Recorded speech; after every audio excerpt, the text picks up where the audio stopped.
You should. Okay. The electric. Sustainable.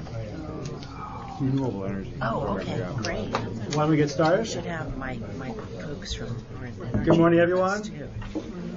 Uh, So make sure that- Today is already December 9th, 2013. Welcome to the Climate Protection Committee. We also have a remote in Sonoma County with Director Zane. And I'm not sure we have actually people there who are there for public comment. We can't hear you right now. Let us know if you can hear us. Director Zane? Your voice is not coming in. I think she can hear us, but She's moving her lips. we can't hear her. We have to lip read her. So should I use an orange better?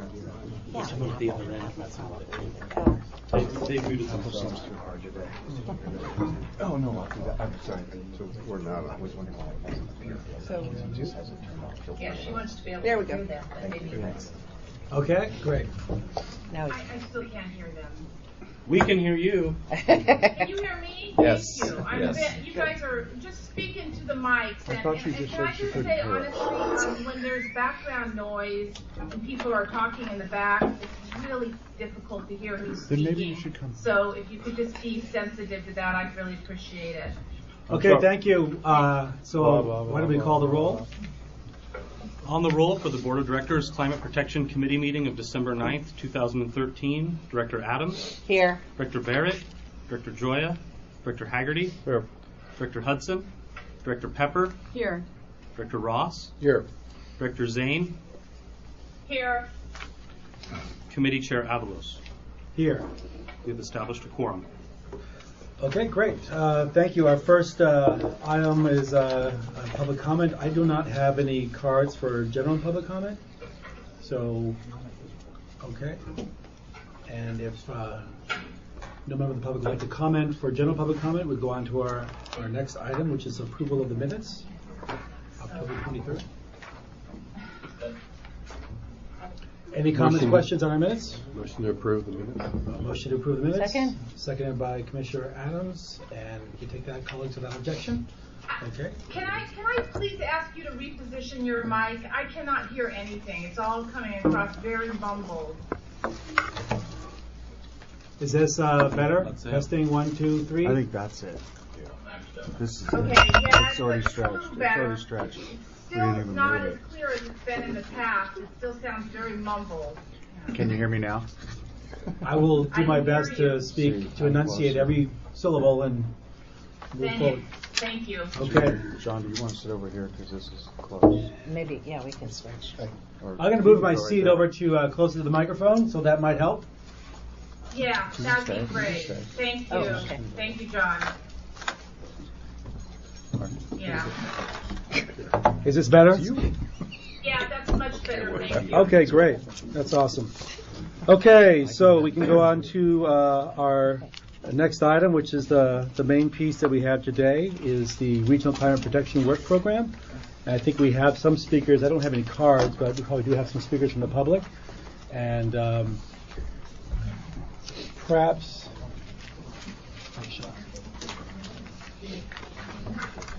What's the general process for We would public? normally give you a presentation first. And then do public. Okay, public comment. Let's do that.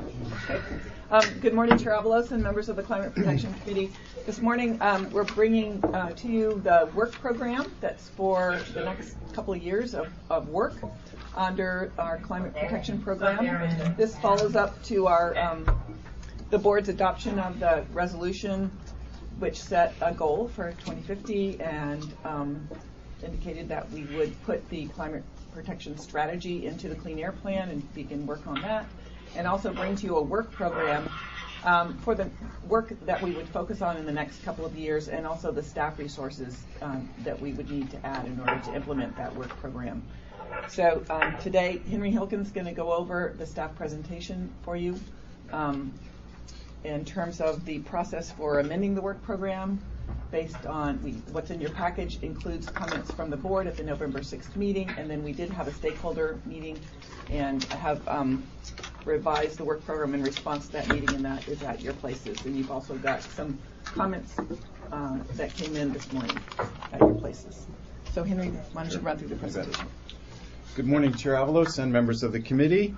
As Jean indicated, we just wanted to give you an update on what we've been working on since the November 6th meeting and implementing the direction we received from the Board of Directors. So, as Jean indicated, following the board's meeting on the 6th, I think you're well aware of the three elements that were in the resolution. I've iterated them there again. Setting the long-range goal for 2050, launching a regional climate planning strategy that would be embedded in our Clean Air Plan, and continuing to develop and then implement this work program.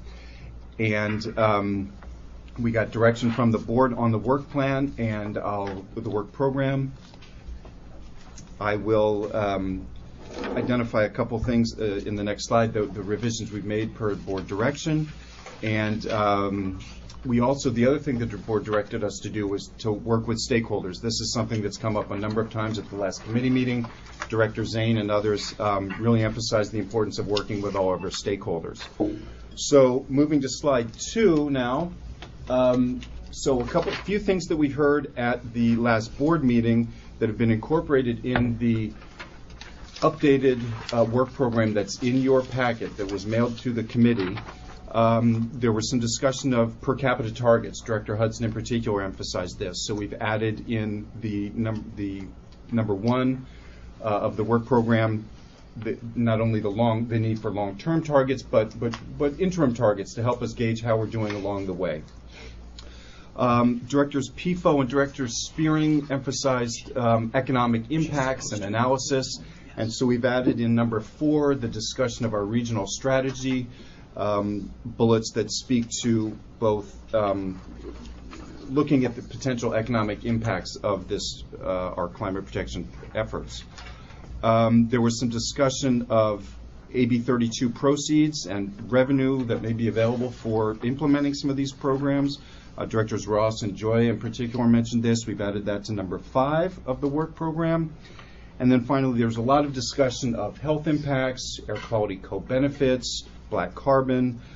Many board members addressed this, and so we've added some language in number 8 to reflect that. And then finally, we added some language in bullet number 5 about to add our EV readiness plan, that would be something we want to work on with local governments implementing EV infrastructure. Excuse me, electric vehicle infrastructure, I'm sorry. So now moving to slide 4, the other thing the board asked us to do was to work with stakeholders. We certainly heard loud and clear from the board at the meeting that the board wants us to move quickly on this, but at the same time it is really important to have input and dialogue with stakeholders. So we did that. We set up a meeting in this room last week where we met with a number of organizations that are listed here, and basically it ranges from the various environmental and community advocacy groups, business groups, public health groups, and also local governments and the JPC regional agencies. So we've listed the organizations that attended. I think it was a very good meeting. There was a lot of interest, enthusiasm for the work plan, but of course there were a lot of suggestions. And so we went back and we sort of thought about that input, and there is a hard copy before your places today that's marked Attachment A, Stakeholder Input, up at the top in the upper right-hand column, upper right-hand corner. There's a header. And so what this is, the difference between this and what's in your packet, the underline and strike through in this hard copy at your places reflects the input that we got at our stakeholder meeting last week after the the committee packet had already been prepared. So let me speak to that briefly, moving to slide 5. This identifies some of the main themes that we heard coming out of that meeting. Again, there was a lot of interest in the interim targets, interim goals. It's really important to have that long-range target, but geez, we really need to have interim milestones to help us gauge how we're doing. And so we've added that into a couple bullets here in this attachment. Both 1 and 4, we mentioned the interim targets. Again, a lot of discussion both on economic and health impacts, especially to disadvantaged communities. This came up a lot. And so we've added language to emphasize that, the importance of that in number 4, the regional strategic planning bullet. Local government data needs. We had representatives from the City of Berkeley and County of San Mateo that have been very, very active on local climate action plans, and they and others really emphasize the importance to local staff and decision makers for more data. Now, I'll admit that's not the sexiest, most interesting thing, probably, but we've heard it again and again that cities really need good, consistent data that everybody can use and is essentially speaking the same language, and that we think is a really good fit for us at the Air District. So we've added language to that in the work plan. Developing clean energy. That at the most recent board meeting, there was a lengthy discussion about our energy future, how energy is produced. That focus on that was on petroleum refining industry, but there has been a lot of interest at the board level and at the stakeholder level for the energy future for the region and for the state. And so we've added some language in bullet 10 to address that concern. A lot of interest in funding. There's not a whole lot of resources out there. We realize that local governments are strapped for resources, and so we've added some additional language that it's going to continue to be a challenge. We will need to continue to work on identifying the resources that will be needed for local governments and others to implement these very ambitious programs. And then finally, we received comments from stakeholders about our regulatory processes and our rulemaking. And so we've added some bullets to that effect in the rule development, the bullet number 6 that deals with our regulatory programs. And then more broadly, there was just the last bullet I've listed here is just a lot of interest both at the staff level and at the stakeholder level that it's important that this district continue to show leadership on this topic. And I think the board's action on the 6th demonstrates that. So moving to the resources needs, now I'm moving to slide 6. One of the questions and comments we've heard from the board at previous committee meetings and at the board meeting on the 6th was, well, what does this mean for district resources? And so we've made some preliminary estimates. We certainly expect that a lot of these programs, to one degree or another, already are being implemented by existing staff, and we think that a lot of this expanded effort under the work program will be addressed by existing staff. But there's a lot in here. This is very, very ambitious. And so I think our preliminary estimate is that it could require about 7 additional positions to district staff to fully implement everything that's outlined in the work program. And a very rough preliminary estimate was about 25 to 50% of those costs may be recoverable through the district's greenhouse gas fee for stationary sources. So finally, moving to the last slide. That would be the existing fee, or there would be changes to the fee or increases? The existing fee. Okay. I'm sorry, excuse me. So the existing fee, but if there are more costs, then the level of the fee might increase. Yeah. I'm sorry. That's okay. Finally, on the last slide, Director Zane, on the next steps. Sorry. So we want to get to work implementing this work program. As I said before, we already are. We have staff upstairs right now working on the inventory. That's one of the, for instance, that's one of the elements of the work program. So that certainly is the most immediate next step, but then equally important will be continuing our work on the 2014 Clean Air Plan, wrapping all of these elements and the many other suggestions and ideas that we've heard, and I'm sure we'll continue to hear, into our 2014 Clean Air Plan. That will include the items from this work program. We certainly expect to have a lot more meetings with members of the public and stakeholders. That has been, there's a lot of interest at the board level and our stakeholders, so we expect to have a lot more meetings as we develop the Clean Air Plan to continue to get input on the direction we're doing in our climate protection program and really make that the control program in that plan as robust as possible. So I will conclude there, Mr. Chair, and answer any questions. Great, thank you. Thank you for your presentation and your work on this and work of staff of the Air District. I think it's really important. John, I have a comment if you get a second. Okay, thank you.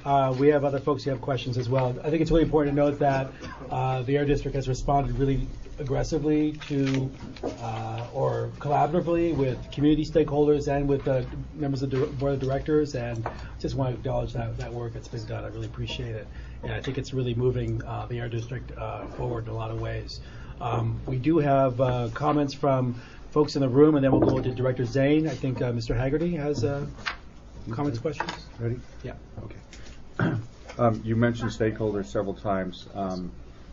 Who are the stakeholders? Well, that's a good question, Director Haggerty. I think there's this on slide 4, Director Zane. I've gone back to slide 4. Right, I So, saw this. you I see that. think I'm looking for more. More than that?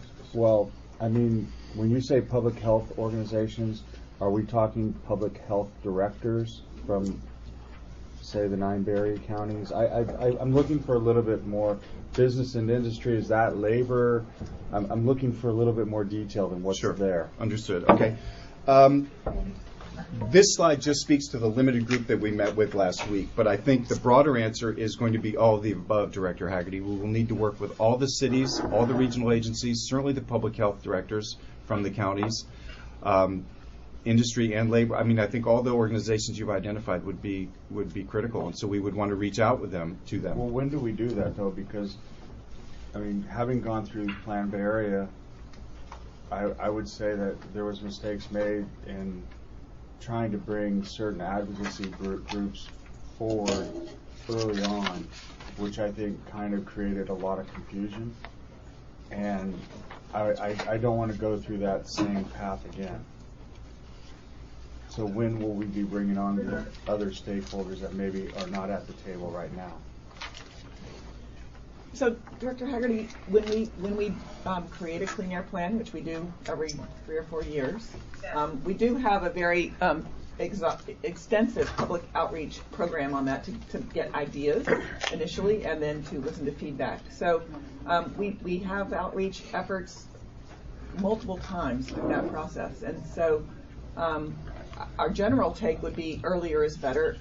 Am I hearing that that's not what you're advocating? You're hearing that you've already had one stakeholder meeting, and I'm fearing that there's a lot of groups that were left out at the first meeting. Well, Gene, let me. I like how you did that. Gene.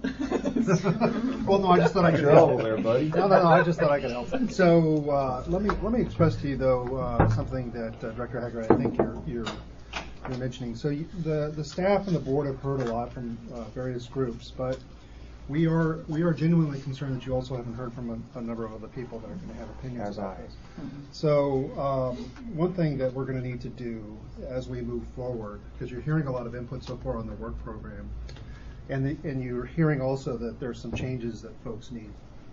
This might be an opportunity for us to take some time and then also increase the outreach, because the folks that are going to be affected by us implementing this work plan, you haven't effectively heard from yet. You have not heard from WISPA, you have not heard from SEED, you have not heard from a variety of people who ultimately are going to have to invest money to make changes.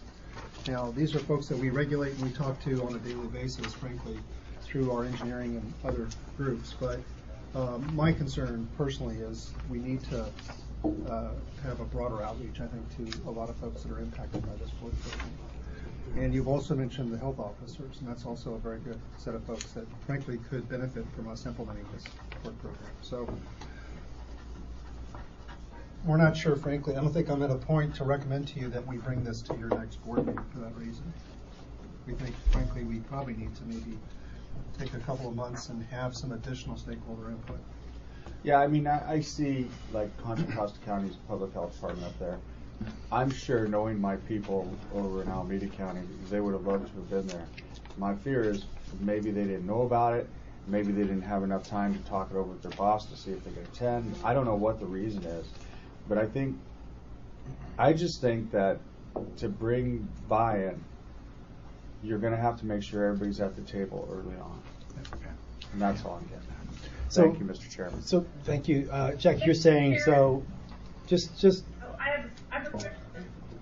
one moment, Director Zane. So, just a follow-up question on Mr. Haggerty's question.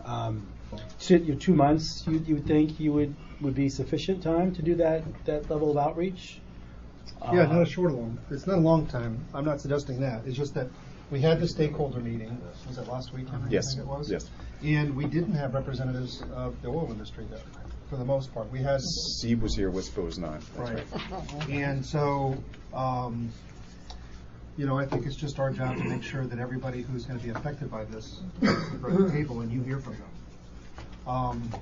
And it's not to say that we shouldn't continue to move forward. I'm not suggesting that at all. Oh, no, we definitely neither. need to move forward, and we need to gather input, but also know that some of the decisions that we would have in the work plan might not necessarily make everyone happy. Agreed 100%. So I think we have to blow through a lot of that to make sure that we can have a strong work program. And I understand that time is needed to actually make it effective and to assure that parties are understand what is happening. I guess my question before getting to Director Zane is, do we have a sense that the work plan can have a framework that is developed in the next few months that can be approved, but yet also can be fluid enough to be able to make changes as we go on? Are we actually, when we actually approve the work plan in the Climate Action Plan for 2014, is that setting in stone a lot of things that cannot be improved upon as the months and years go by? Well, Director Avalos, the way I see this is that this is a blueprint that will direct the staff's resources until we actually then have for you a full clean air plan. So we're going to need to go back, for example, and modify the inventory and develop strategies, and actually also then begin to also write rules for you to consider. But so the plan is likely going to take the next year and a half to 2 years. So we didn't want that time to go by without having something that guiding us. The plan itself will incorporate not only all of this effort, but also make us move forward to achieving ozone and PM and the other air pollutants as well. So I would agree with you. I think what we'd like to do is have the board hopefully adopt the work program that will then set us moving forward as to how much staff we then propose to come back to you as part of the budget, and we move forward on these actions. You're hearing from today, though, there's some folks that want to see some additions here, and we need to go back and take a look at that. So I think a couple of months is probably what I need. All right. Before I do Great. that. One last question before going to Director Zane. There was a delta between what we were able to get in terms of the fee for and staffing, and is there a sense of how we would close that delta? That's a real good point. I think we would want the opportunity through the budget to figure that out. But clearly, I think the current fee would not cover all these things. Right. So we're going to need to. Okay. Director Zane? Okay, yeah, I have a couple of comments. The first thing I want to do is say is that I see some really glaring omissions in this plan. On item 10, you just kind of barely, of course I don't have the luxury of having the other handout that you gave to everybody else this morning that had additional information. I guess you're now emailing it to me. It'd be great to have that in the future. But on item 10, it's talking about exploring the Bay Area's energy future, and you have no mention of CCA. So you have Marin County and Sonoma County, and it's now expanded to Richmond as well, Contra Costa County, having our own public utilities with the whole idea of the CCAs of reinvesting into clean renewable energies and lowering our GHG emissions. That's a real glaring omission. If Sonoma is as successful as Marin County, and we will be, if not more, we're already well on the way there in terms of our portfolio and in terms of our sign-ups. This is going to expand throughout the Bay Area, and it is a real opportunity to invest in renewable energies. So I definitely want you to put the expansion of the CCAs with some grant support for feasibility for studies for the counties that would like to launch CCAs but have yet to do so. That might need some additional funding in order to do feasibility studies or whatever they need to do to get there. So I think my friends from Marin and Contra Costa County would probably support that as well. Very good. We're actually looking at trying to do CCA here in San Francisco. We've had some fits and starts, I know. but moving forward on that, we do have, and staff can point that out, but in the revised work plan that they provide to us here, they do have some language on item number 10 that talks about supporting the development of clean energy options, which CCA would be part of. So maybe we can say Well, including. here's the point I want to make. As long as this becomes a monopoly and it's only PG&E that supplies our energy source, we don't really get the choice in terms of what that portfolio truly looks like. So, with the cap and trade and with the expansion of the CCAs, that is just going to be an instrumental part of being able to invest in renewable energies and getting the GHG emissions down. We heard some pretty damning comments about the expansion of our refineries in the Bay Area and what that means to us in terms of our quality of life.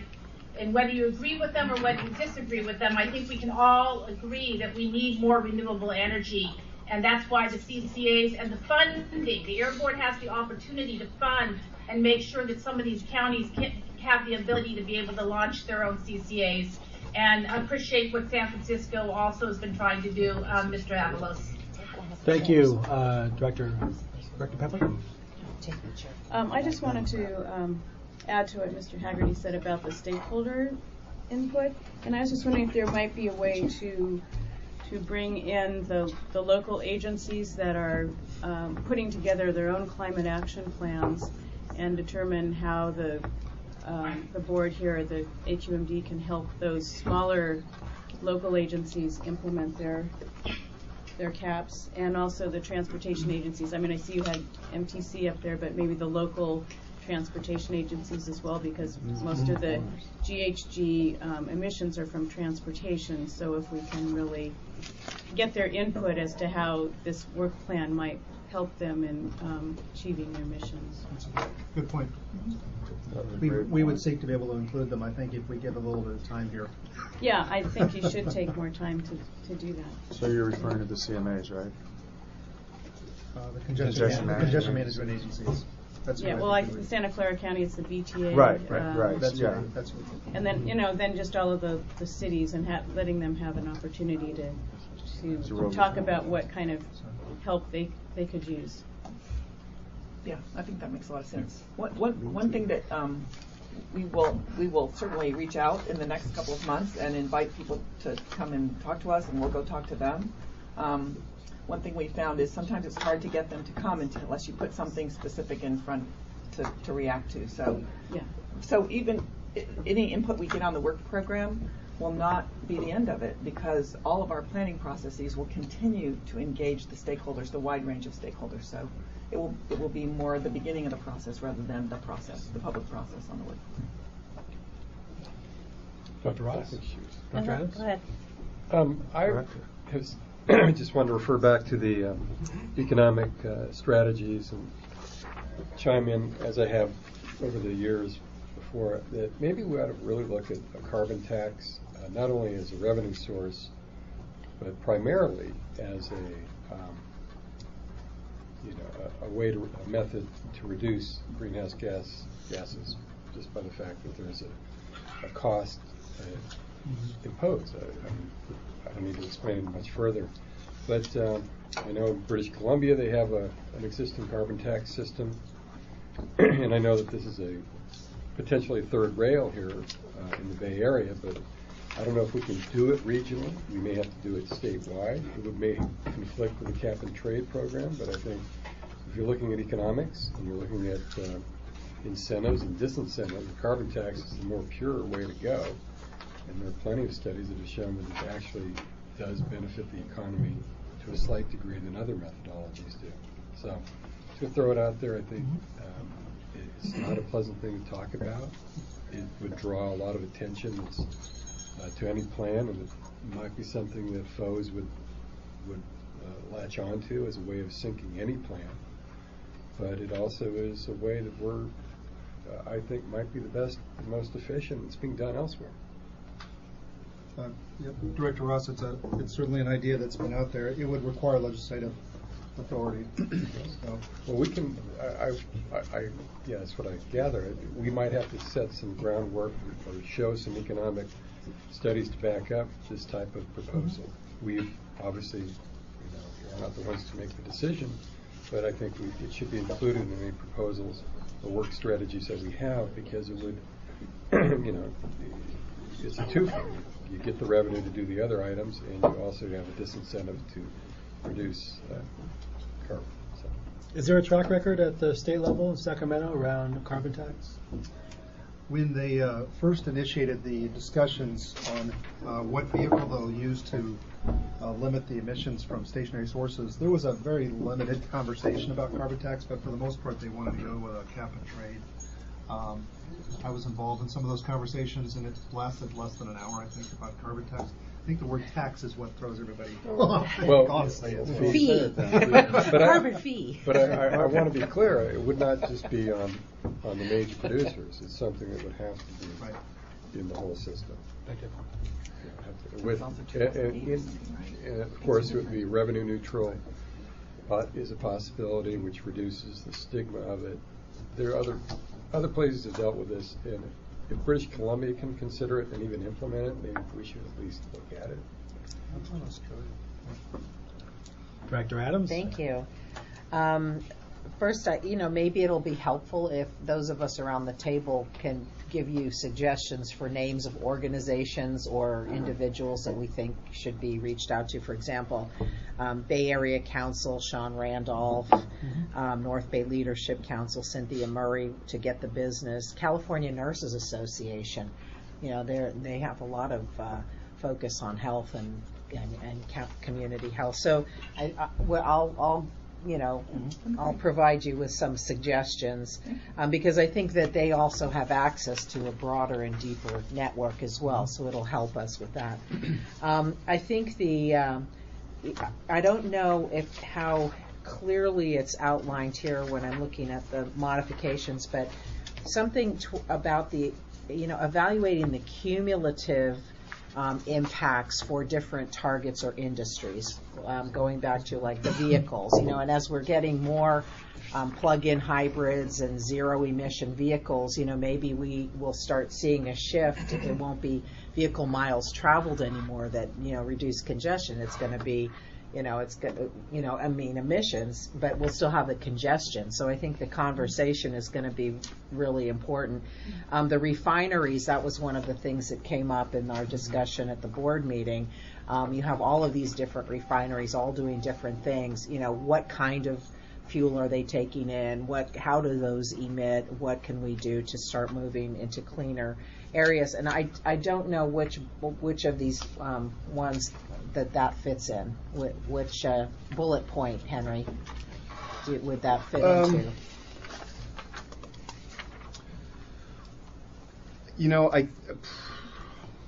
It's hard to say. I guess I'd say number 4, probably in sort of our region, the strategic planning, the longer range planning, thinking that they're work with MTC and ABAG and local jurisdictions, local transportation agencies. Okay. That's what we have, a lot of transportation measures already, and that's, I think, would be a good place to.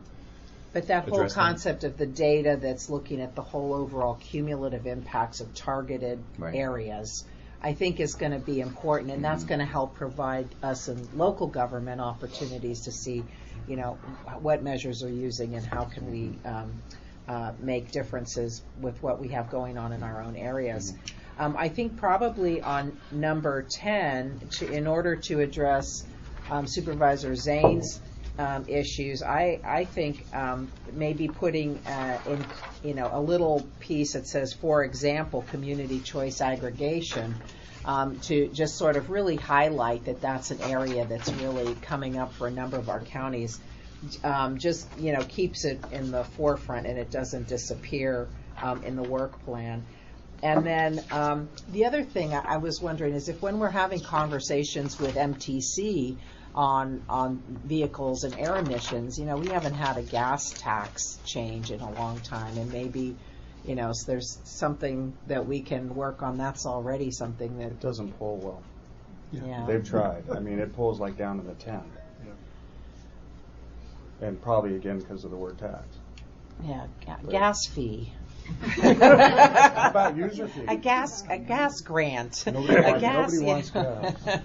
But and the other issue with that is that as more people are getting more fuel efficient vehicles, there's less gas tax to help pay for those programs. So I think that those are some of the conversations, and maybe jointly working with MTC on some of those. Maybe it's an education campaign. Thanks. Okay, any other comments or questions? So can we talk just timeline for adopting a work plan? This will ultimately come to full board of directors through the climate action. Yeah, we would bring it back to you. And so the incoming chair needs to decide who's the chairs, but we haven't had that conversation yet. But we were looking, frankly, the first quarter of next year, so to bring this back. One of the issues is that we do have the holidays coming up, and it will be hard to gather people together, I think, and really robustly. So we will do our best to gather a lot of stakeholders. And also, I was going to recommend to the incoming chair that this be something you talk about at your retreat as well. That was what we discussed when we met a couple months ago, that would be a big part of the retreat effort. Right, and then it would make sense then the board to formally adopt this work program, soon thereafter.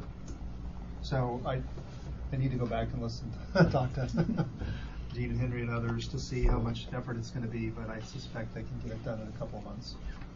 So. Yeah, I mean, I appreciate Director Adams' suggestion to give us ideas of stakeholders. I mean, we reach out to new stakeholders all the time, but it really can be invigorating to have, like the California Nurses Association. I don't think we've ever sent a thing to the California Nurses Association, and it would be a good idea to do that. And if you have others that are sort of outside the sort of normal realm of the work that we do, I think it would be great to get more voices and more thoughts and more energy and creativity about where we're going. So we will work to gather people's attention on this topic. Great. I do think it's important to move quickly, and I also think it should be done effectively, the work, doing outreach and getting input, so we can make sure that we are, by the first quarter, approving the final work plan. That would be the timeline that I'm because you generally only meet once in January with the retreat. That just leaves February and March. That's right. So that's what What date is the retreat? January 15th. 15th. Thank you. Well, the first meeting in January is January 1st, and so I don't think we'll be meeting that day. So the third Wednesday is January 15th. Where's? Oh, I'm sorry. I don't even read that. I know. Okay, so there are no other comments from the committee. We can go on to public comment. I have 3 cards, and if folks can come forward right over here where the drinks are, and you can actually maybe grab one too. We'll do 3 minutes per person, and Jeff Dorian, Jed Holtzman, and Stephanie, looks like Herrig. Good morning, Director. I'm Jeff Dorian with 350 Bay Area. I probably don't need 3 minutes. They asked me to send this handout to you. This is suggestions from our Climate Action Plan Committee and Floyd Smith, whom some of you probably know. And I noticed that a lot of suggestions, even though I wasn't part of the committee, like the number 1 suggestion goes right along with what we were discussing about getting more input from the community. And several of the other items that we discussed are there in sometimes more detailed ideas that you might be able to find useful. Great. Thank you. Thank you. Next speaker, please. Hello, everyone. My name is Jed Holtzman. I'm also here representing 350 Bay Area and 350 San Francisco. I just wanted to thank Director Zane for her comment about CCA. I think that's a great thing to add as someone who's been working on that in San Francisco and very sad about it. Also, thank you for mentioning a carbon tax in this meeting. I'm kind of surprised that happened and very gratified. I just want to clear up, the Executive Director pointed out earlier that there was no oil industry participation in the stakeholder meeting, and I just want to clarify that SEEB was at the meeting, and that WISPA was invited and chose not to attend. So it's not that we did not reach out to them, it's that they did not choose to participate. I'm sure they would rather have a private meeting with your staff without us present, and that's probably their strategy, but I would just like to point out that would not be an open and public participatory process. We did submit the comments that were just handed out to you a few weeks ago. We also submitted them at the stakeholder meeting, and we're submitting them again today. They're definitely more detailed than what you have in the stakeholder input draft, which you were given today. So it would be great if you could look those over. They definitely, in many cases, are reflecting established policy from CEC or established international goals and baselines. I wanted to point out some of these things these are all in that handout, but not necessarily in the stakeholder draft.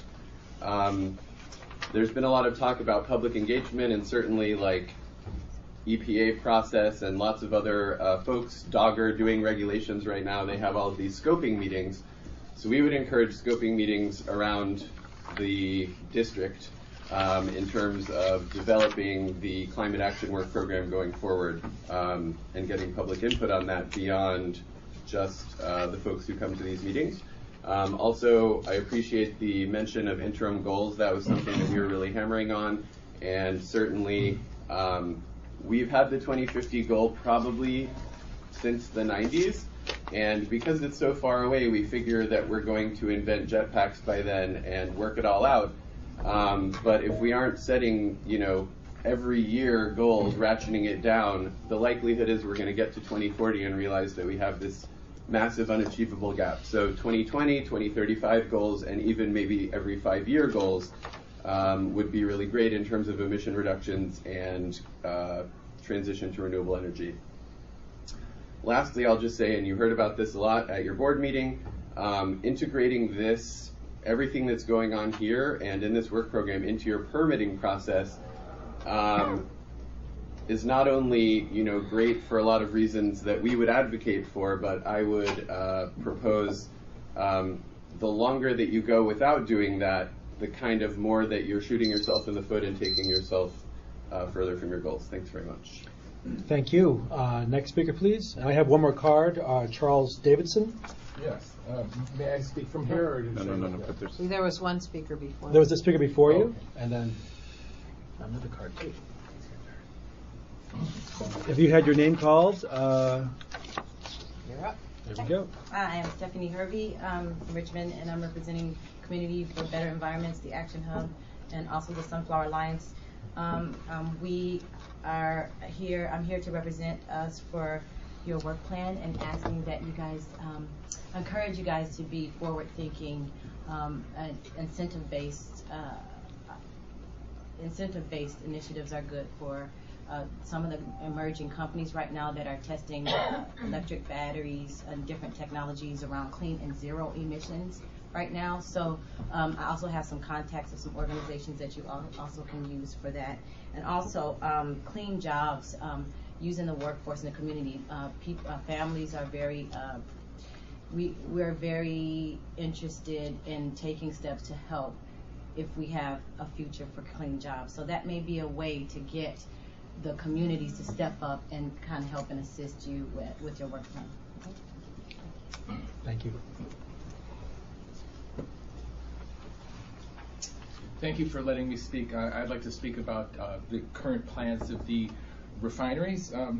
The 5 Bay Area refineries are currently re-engineering to refine low-quality, high-sulfur, and extremely thick crude such as Canadian tar sands that require 3 times the energy to refine than typical U.S. crude, literally blowing AB32 out of the water. Each of the refineries has embarked upon projects that will markedly increase their capacity to refine low-quality, inexpensive, high-sulfur crude. Firstly, this increased capacity to refine tar sands crude is exemplified by each of the Bay Area refineries' massive increases in hydrogen production that is needed to remove sulfur and also to hydrocrack otherwise useless large hydrocarbon molecules. For example, Chevron's hydrogen renewal project is designed to upgrade their hydrogen production in order to refine 3% sulfur from 1% only several years ago.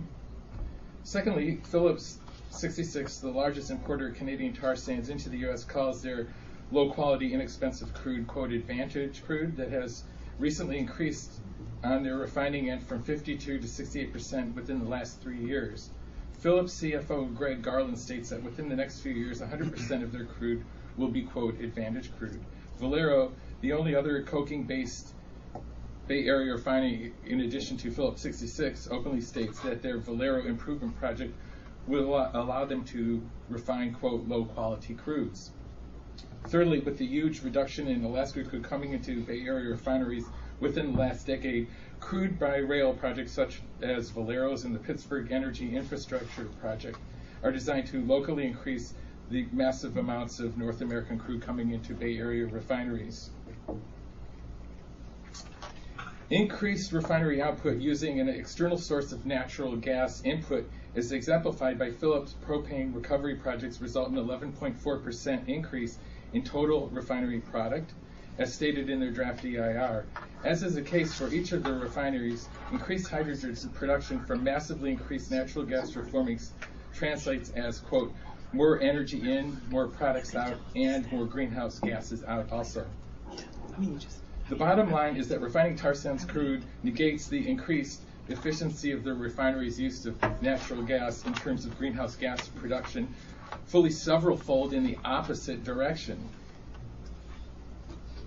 Refining tar sands crude completely overwhelms the advantage that natural gas is 50% more efficient than propane, such as propane recovery projects switching to natural gas at Phillips, and making either sulfur or heat. Moreover, California crude is generally high in sulfur content by world standards and is typically so thick that it must be diluted or heated to flow in pipelines. Looking ahead, frac California crude from Monterey shale production promises to be of lower quality than traditional vertically drilled California crudes. Thank you. And I'd just like to state one sentence here is that we really need to take a look at current methods of hydrogen production. So in addition to lowering the amount of sulfur, we really need to take a look at things like high temperature catalytic reforming. Thank you. From water as opposed to natural gas. Thank you. Jim Wilson, last card. Thank you. Thank you, Commissioners. Thanks for allowing us to participate in your meeting here. I'm a retired chemist, a retired lab manager, and so I've always had a fascination in natural systems and how we relate and interrelate. My motivation in being air advocacy is what I breathe. I'm an asthmatic. World Trade Organization recently came out with some figures. Those of us who breathe and are living with cancer, 20% of us with that situation can attribute that to air pollution. 15% of us living with heart disease can attribute that to air pollution, and over half of us with asthma can attribute that to air quality. And so I stand here like all of us here, breathing, heart beating. The air is drawn in and it's washed in our blood. The oxygen is taken out, the CO2 is exhaled out. We've been doing that for quite a few years now, but what's different in our atmosphere with 40% increase in CO2 and who knows what kind of particulate load is we're washing that impurity out also, and we're lodging it in our blood and we're living with it and we're paying for it. So it's inhumane and it's unjust for us to have to pay for the polluters. And so when you say things like carbon tax, you say things like putting a warning label to educate people, you say we need more outreach. I think what this team might want to do is go a little on the offensive, because you have a lot of good things you've done recently in terms of telling Mr. Obama not to approve the Keystone XL pipeline, 80% reduction in greenhouse gas emissions. Those are big, big deals. And I think if you were to circulate a petition as far as outreach to see what the residents in our 9 Bay Area counties would like to see, I think you'd see overwhelming support for the tax, for the warning labels, and for wholeness. Thank you. Thank you. And I don't think there are any more cards. Any more members of the public who want to comment? Thank you for your comments. And can I just ask a question? The last speaker brought up this for me.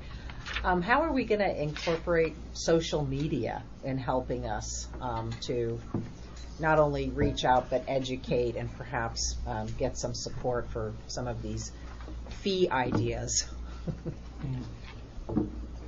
Well, social media is something that we're continuing to explore for everything we do.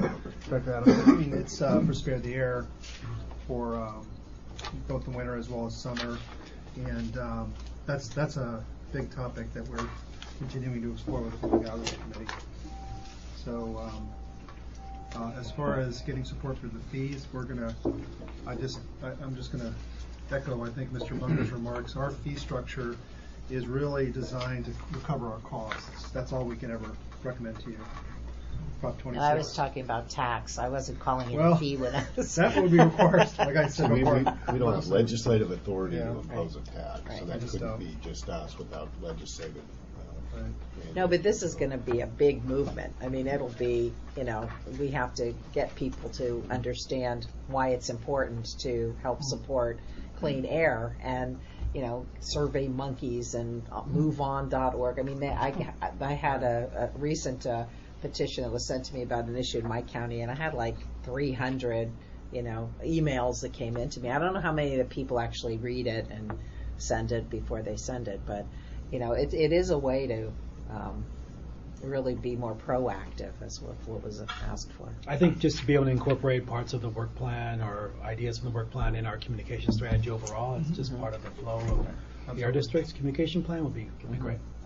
Just to follow up, I think the role on the carbon tax, and from Mr. Whistle's comment, the role that we could play is bringing to light, as we've done with other pollutants, especially particulate matter, the health costs associated or embedded in emissions, and what we pay as a society, our county hospitals, our county health systems, our state health systems, what we pay in those emissions that are embedded, and that there is a tax already.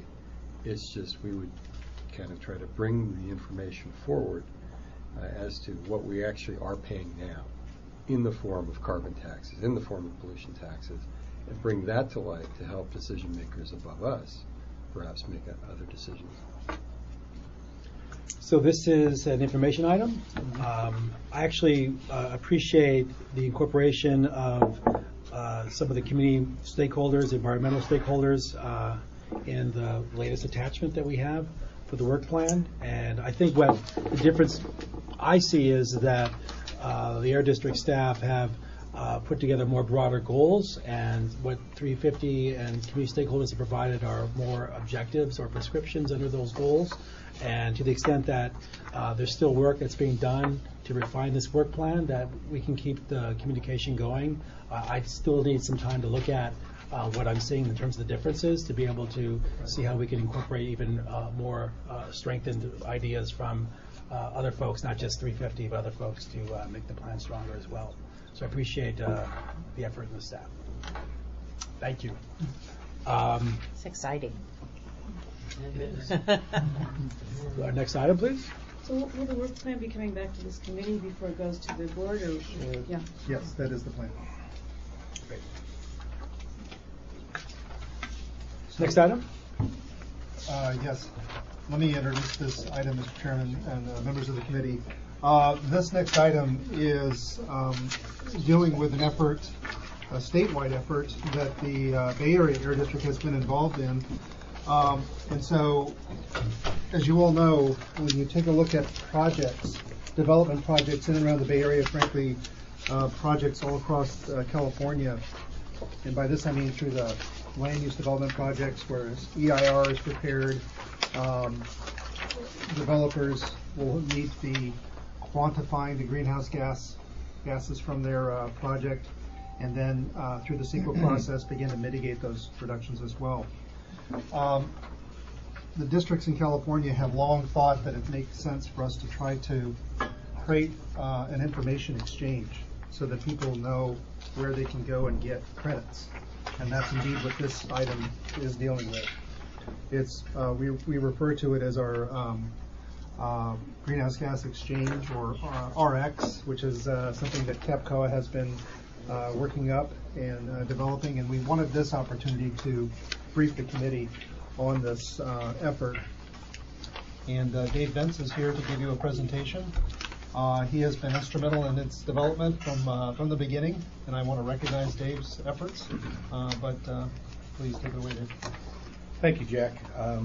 Chair Avalos and members of the Climate Protection Committee, I'm going to start on slide 2.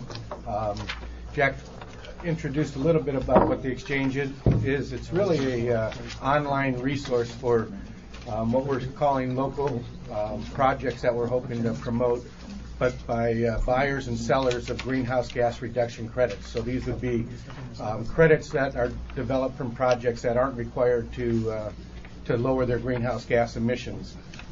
Again, it's something that's going to be based online, something that buyers and sellers will be able to go to look and see who's got what credits for sale, or buyers trying to identify but maybe potentially some sellers of green or some prospective projects also. The greenhouse gas exchange will only list credits that have been created, not prospective credits. So while the exchange has the credits listed, it'll also have a page where if somebody wants to list a project that they're looking for funding from and then maybe somebody that has a land use project that they need to mitigate their emissions from, they could find a project that's waiting to be funded, and they can provide the funding to it and claim the emission reduction credits in order to meet their CEQA requirements. As Jack alluded to, this has been a collaborative effort of the CAPCOA air districts representing through CAPCOA. There's been probably about 7 or 8 air districts in the state that have been working very closely on this.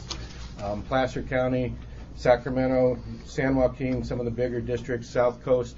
And I'm going to go on to slide number 3 now. Because of the requests that we've been receiving statewide at all the different air districts, lead agencies and project developers have been approaching air district staff asking how they can mitigate their greenhouse gas emissions to stay out of environmental impact reports if they can, to lessen their emissions below the significance level. But also a lot of times it's just a voluntary effort that they want to do the right thing and they want to reduce their emissions. So we've been approached, asked how we could support some off-site mitigation. It's the same thing as offsets. It's something that's developed not on the project site of the project going through CEQA, so it can be called off-site mitigation or offsets.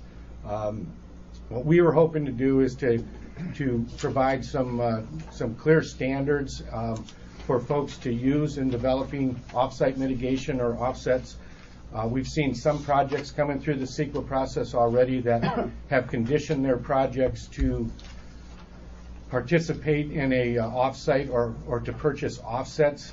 They don't list where the offsets can come from, so some of them, if they purchase them on some of the existing registries, whether it's the Carbon Action Reserve or the Climate Action Reserve or the American Carbon Registry, a lot of those projects aren't developed in California. They're developed outside of California. There are some in California, but most of the low-cost credits that are on those exchanges right now are from outside of California.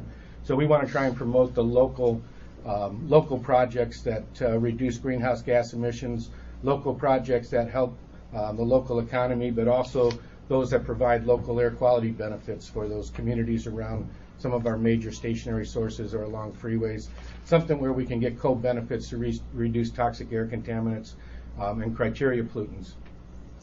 We don't think the cap and trade compliance market is the appropriate place for CEQA mitigation. We think the allowances and the actual offset protocols that they have for the compliance market as part of the cap and trade are very stringent. They're going to be probably expensive credits that would be kind of determined to be possibly infeasible in CEQA documents or for CEQA mitigation. They have extensive requirements for verification. But this is not to say that the CAPCOA greenhouse gas exchange is a secondary market for greenhouse gas reductions. And I'm going to go on to slide 4 now. Something that's taken us so long to develop this greenhouse gas exchange is to build in the high quality standards, the criteria that are going to have to be met in order for somebody to generate a greenhouse gas reduction credit and list it on our exchange. The Air Resources Board has a very high standard, and we like to think that what we're creating is just about as high, if not as high as the ARB protocols. All of the credits that are going to be listed on the greenhouse gas exchange have to go through a protocol, whether it's a case-by-case protocol that criteria we've developed, or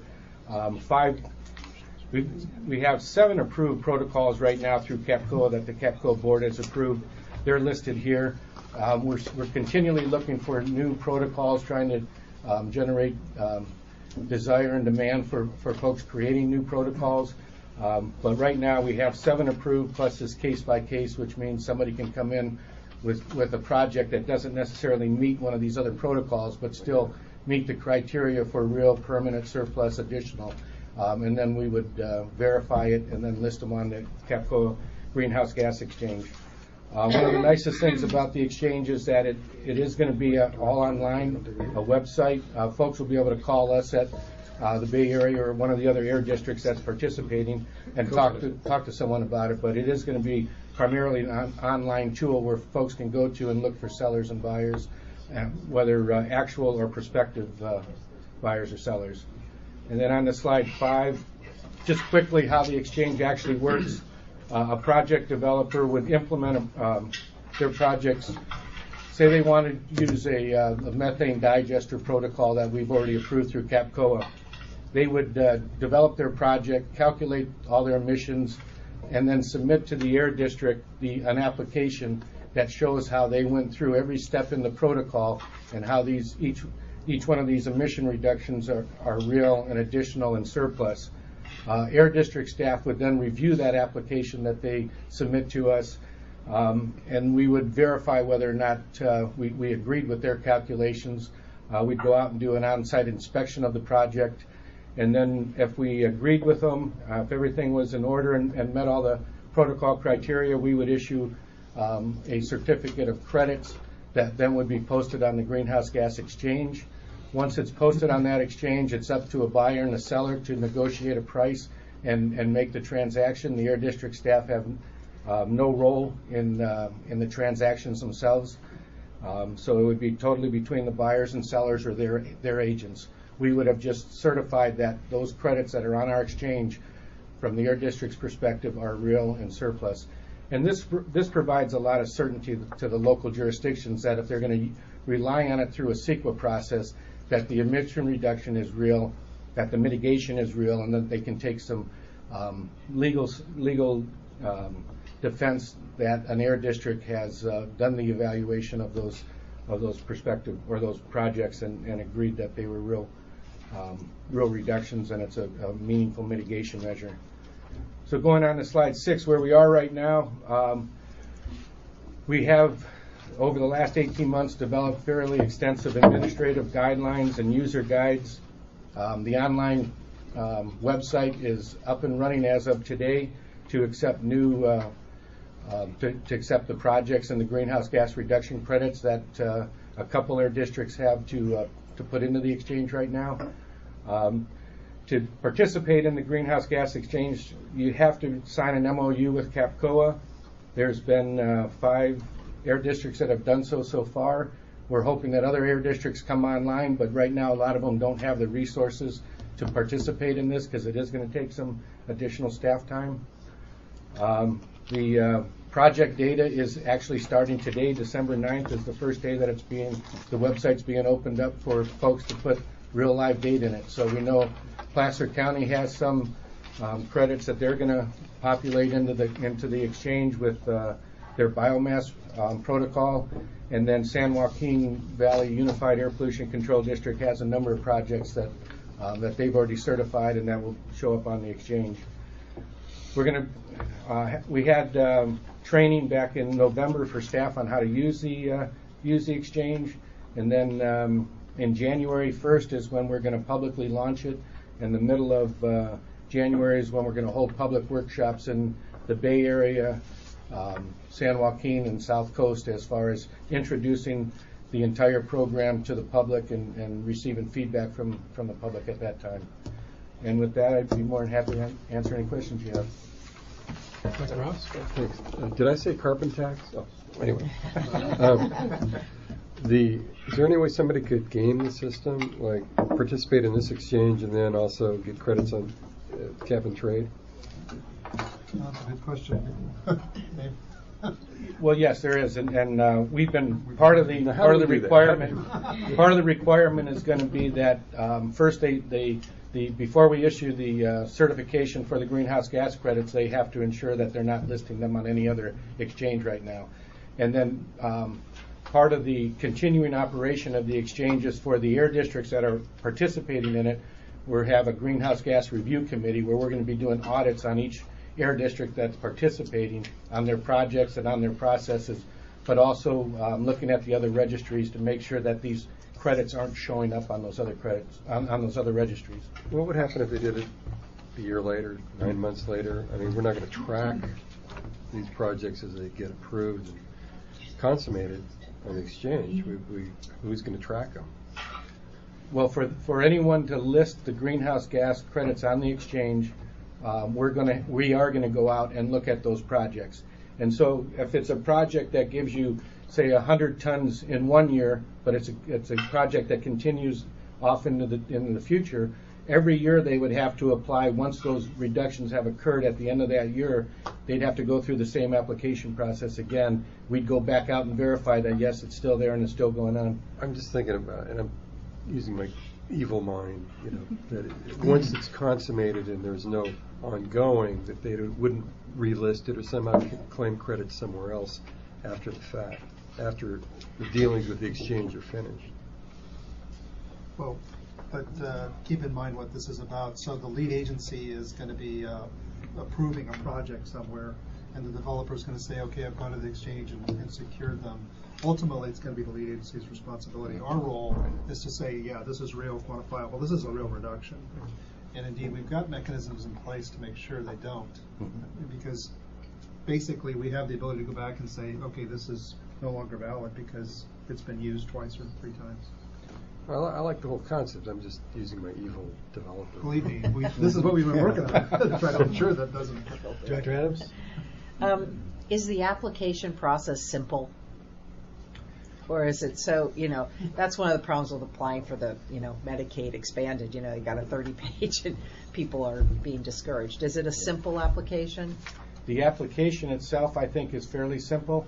It's the analysis that goes into proving that the greenhouse gas reductions are real and quantifiable that is takes a lot of work. It's not something that is easily done.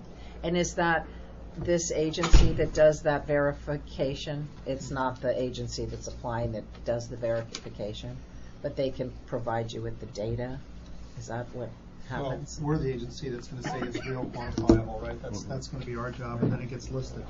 Right. So but somehow the applicant would have to provide you with data to demonstrate that they believe it is, right? And then you do an analysis. Right. Okay.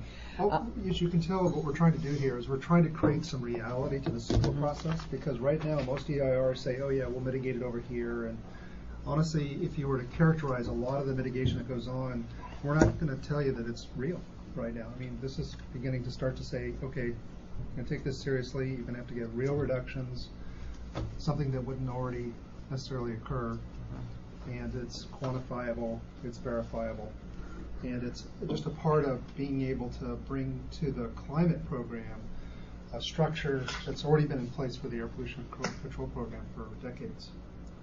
So okay. And the Marin Carbon Project, would that be something that we're looking at developing? And including. Okay, great, thank you. Dr. Pepper? I guess I'm just need a little clarification also as to why another program, why not go with the other programs?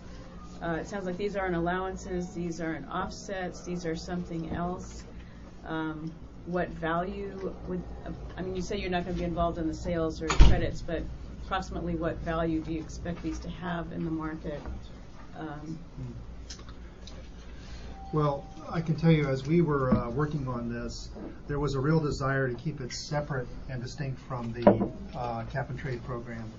and allowances, because there's a concern that that market is to be used by those folks that are inside it to cap and trade, and there's a real concern that if the price goes through the roof, somebody will stop that program. And so CEQA has the potential to bleed off credits from that program. And so what we wanted to do was create our own credit program to really service, at least from the Bay Area standpoint, the CEQA role.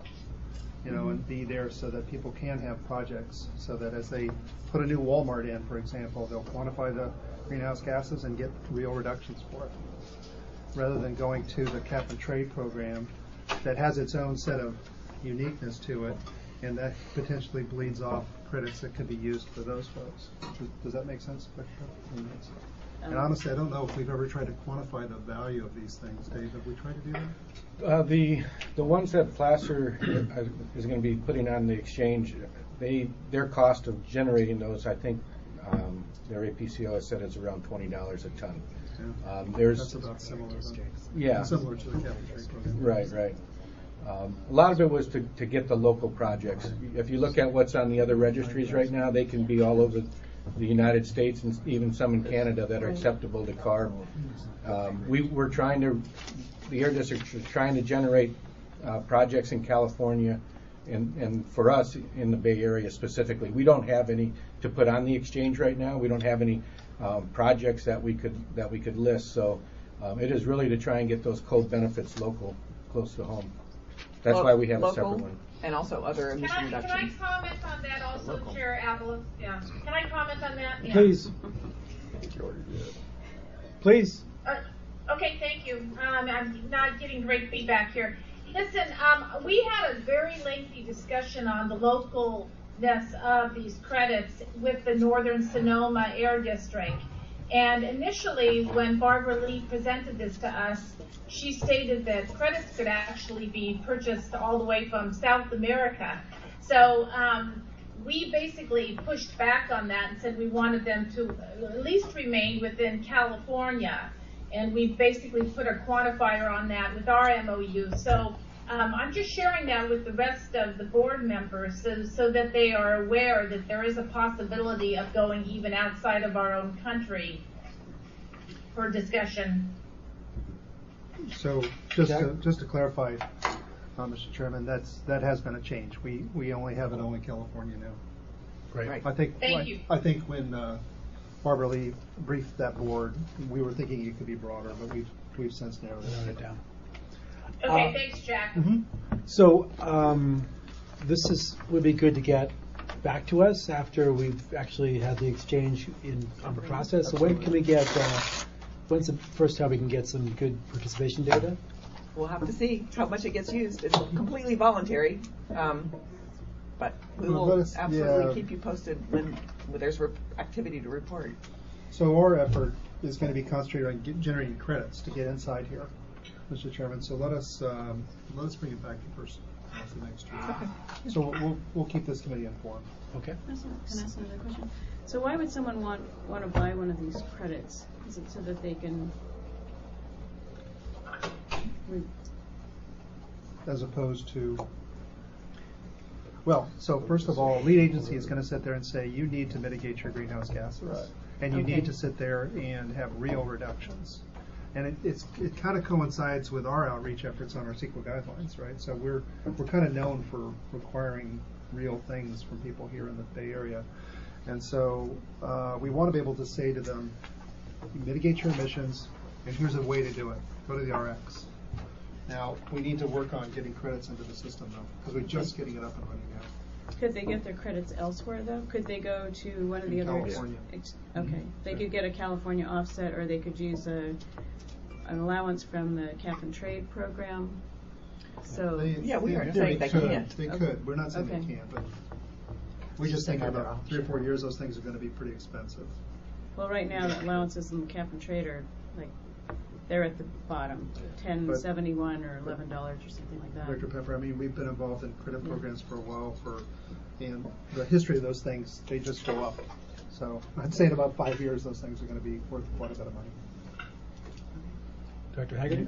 I almost hate to say this, but I would hope, and this goes back to what Director Zane was saying about South America, and now we brought it down to California, but I personally would like to see a restriction that if somebody's doing something here that adversely affects the air, that the credit should be purchased here too. I mean, I would like to narrow it down to air districts, to be very honest with you. I realize it's a much global issue, a very much global issue, but act locally. I don't know. Yeah. There's nothing preventing us from doing that when we comment on a CEQA project. No, I think we should. Dr. Adams? You said that the public launch it's going to be on our website in now or January. What was it? I'll have to check with the CAPCOA folks on when we're going to actually put it on our website. It's a group that's deciding on these things. Well, Jack's group. I serve as the president this year, and I think actually today was supposed to be the today it's open to post. But there won't be any publicity and outreach until January. And then are we going to, when somebody goes to our homepage, will that be like a nice alert that we have there for a while? We'll have a link on our website eventually. But I don't know exactly the timing on that yet. Kind of like our Spare the Air Day today. Yeah. Okay. Any other comments, questions from committee? Great. We go on to our next item. Any public comment on that? Our next item, number 6. Committee comments. Okay. Can we confirm January 16th, 2014, our next meeting of this committee? Okay. And with that, right after the retreat. and with that, we are Are we adjourned. here for the retreat? No, but is the retreat happening here? I remember last time we were down in San Jose. We're working with